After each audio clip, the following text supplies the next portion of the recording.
Allez, bonjour à tous. Encore une partie de cours. On va attaquer cette fois-ci le MCU, mouvement circulaire uniforme, MCU.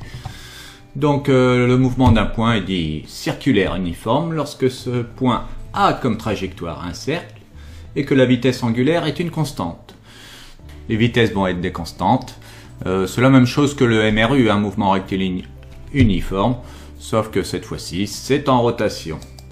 Au niveau des équations du mouvement, on n'a pas du tout les mêmes lettres. Attention, c'est ça qui dérange beaucoup mes élèves. On va avoir θ. θ, c'est l'angle. À l'instant t en radians. C'est comme x. X, c'était la distance pour le MRU. θ, c'est l'angle. Sauf que θ, ça dérange. Égal oméga. Oméga t, c'est la vitesse angulaire en radians par seconde. Ah, ça, c'est très embêtant aussi. On parle souvent de fréquence de rotation en tours par minute. On a souvent la transformation à faire, transformer des tours par minute en radians par seconde. Donc c'est une vitesse angulaire. T, c'est le temps, ça ne change pas par rapport au mouvement de translation. Plus θ0.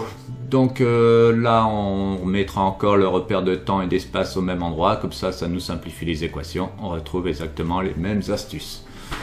Voilà pour les équations. Et on a alpha. Alpha à l'instant t. Alpha, c'est comme A pour mouvement rectiligne. C'est l'accélération. Mais l'accélération angulaire en radians par seconde carrée.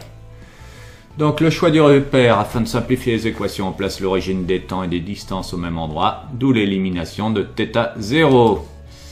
Donc ici, si je mets le t égale 0 et θ égale 0 au même endroit, θ0, le décalage entre les deux, il s'élimine.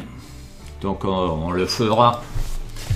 Au niveau des graphes, θ, l'angle, c'est une vitesse angulaire constante. L'angle, on a une droite ici. Il augmente au fur et à mesure que le temps passe. La vitesse angulaire oméga, elle est constante. Et surtout, pas d'accélération. Alpha égale 0. En application, on va avoir quelques applications à faire.